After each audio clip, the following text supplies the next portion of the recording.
thought being obese in my teens would lead me to the path of newfound confidence, amazing connections, and being an entrepreneur. Because being an obese guy in my teens led me to the path of being a fit guy in my 20s, and this is where I found a lot of lessons.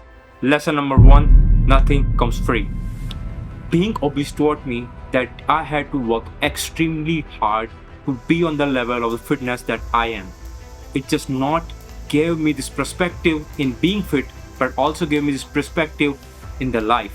It showed me if I want to be a great photographer, to have a company, to have 15 people working for me, I need to give it my all. I need to give my company my all. I need to give my business my all. I need to give everything my all. And the different story about me is that I was never sitting around and doing nothing. I was constantly on the move. I was doing cycling for 10 kilometers a day.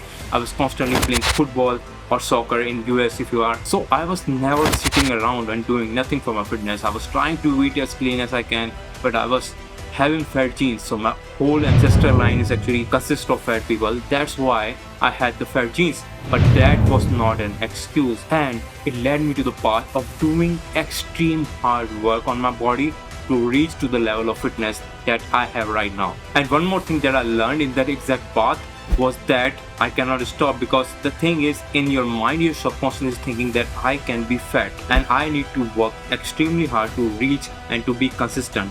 Same thing with the business. If you have found a business and if it's going good, you cannot stop. You cannot just lay back and say, oh, now I got 10,000 bucks, let's not do nothing. No. It's the time when you have to do extremely everything to make sure that business is going to be lasting for the next couple of decades. And then we reach to the second point, which is without consistency, there is nothing. You have to be extremely consistent. You have to show up every day. Discipline is the key.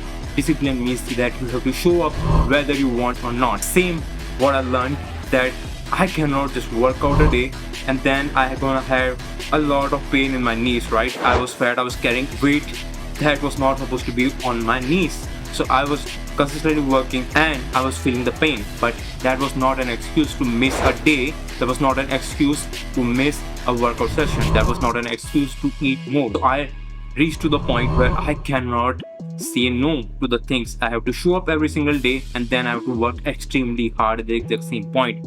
And in the mind, I was considering that if I'm gonna lose all of it, I'm gonna lose all the progress, I have to consistently work.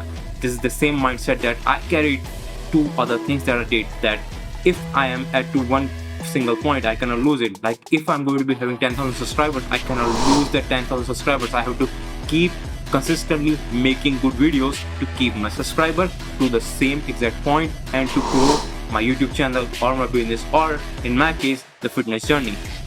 I will take a couple of examples that you know, like Dwayne The Rock Johnson, LeBron James, or our favorite online entrepreneur like Sebastian Georgiou or Iman Gaziev. These all were raised by single mother in poverty. So in their mind, subconsciously they are thinking that I cannot go back, that I need to raise my children, my next generation in the wealth. I have to make generational wealth. I have to do absolutely best that I can do, and I have to make amazing business. So their subconscious mind is constantly thinking that I need to do more, I need to work extremely hard, and I need to build a lot of greatness. So the third lesson is everything is not your cup of tea.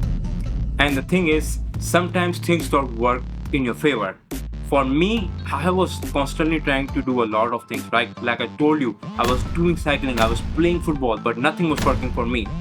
But eventually I found out about HIIT, and that worked like a charm. I started losing weight and I doubled down, I tripled down on it. I was consistently doing HIIT. I did one session, I did two sessions. I still do 2 sessions of workout every single day.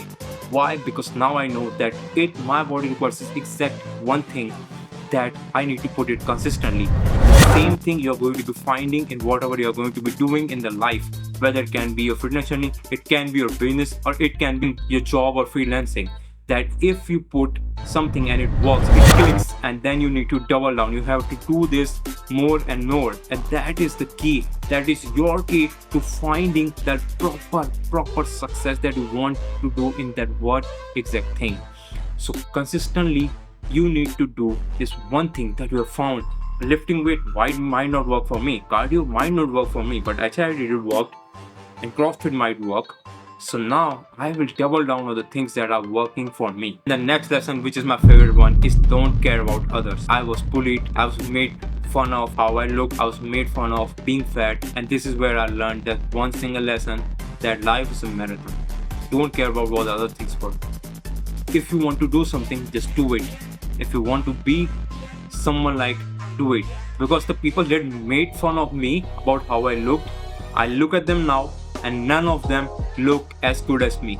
Not one single person. Why? Because they used all that energy that they had hating others. That energy brought themselves from inside and outside. Whether they are stuck in the job which they don't even like, whether they are fat, whether they are out of shape, or they have heart diseases or diabetes or something like that. But not a single person who made fun of me has actually having a life as good as me. Why? Because they used their energy caring about others, and I cannot do it. I cannot go to them and say, oh, look how ugly you look or something like that, because this is not me. I don't care about how they are doing. I am very much focused on where I am and what I'm going to be doing next. And the next lesson that we are going to be talking about is doing hard things gives you immense confidence. Because when I achieved my goal of being my physical prime, I had incredible amount of confidence.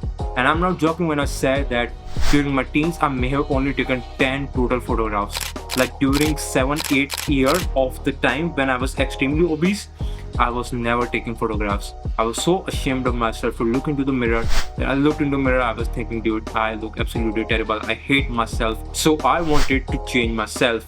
And this is where I got tired that I need to do it. Thinking is not going to be doing anything. And once I started doing it, once I achieving the results, I had confidence building in that I have done something incredibly amazing, and it's going to be giving me confidence. And the same goes for business, and same goes for everything in the life, that if you are going to be achieving something, it gives you an immense amount of confidence. And exactly, I applied everything, that if I did anything which is hard, like if I pick an edit which I cannot do, I'm going to be learning it. And once I learn it, I was like, dude, that's awesome, that I achieved something and I can do a thing which is above the level where I was. So I was keep getting leveled up just because of that. And leveling up gives you confidence. Last but not the least is you have a responsibility. Once I achieved the goal of being fit, I felt responsible to teach others this exact same thing. I didn't become a fitness teacher or a fitness guru or started a gym yet. I started telling all the people that you can do that you can cut a little sugar from your diet, you can run 2 kilometers, right? A mile or 2, right? And you're going to be feeling something, because once you do one thing, it just levels up. You're gonna level up and then you're gonna do another thing. It became my responsibility not to critique others, not to make fun of others, but to help others. And eventually I found out that in the life, it is everywhere. When I was amateur, I met amazing photographers, and they always gave me tips. The best photographers always gave me the best information that I needed, not the rough criticism or making fun of. The people who are better than you are always going to be helping you, or always going to be giving you the great advice that you need. But the people who are not as good as you are going to be making fun of you. When you're going to be doing anything amazing in your life, people are going to be coming to your life and they are going to be making fun of you. And these people are the prime example that the people who have achieved nothing gonna give you free, rough advice that you don't even need. This is how the world works. 99% of the people are not going to be achieving anything in their life, but they will constantly make fun of others who are doing that. And this, my friends, was the journey of me founding a new light just because I was obese. And for me, it was a blessing, because without being obese, I wouldn't have found about the value of hard work, the value of discipline, the value of showing up every single day, the value of showing respect, and the value of not making fun of the people who are not as good as you. My friends, before we depart, let us recognize the profound blessing that can arise from our struggles. Overcoming obesity granted me the gift of perseverance, discipline, and self-acceptance, and the opportunity to inspire others. May my reflections serve as a reminder that the challenges we face can be transformed into stepping stones on our path to greatness.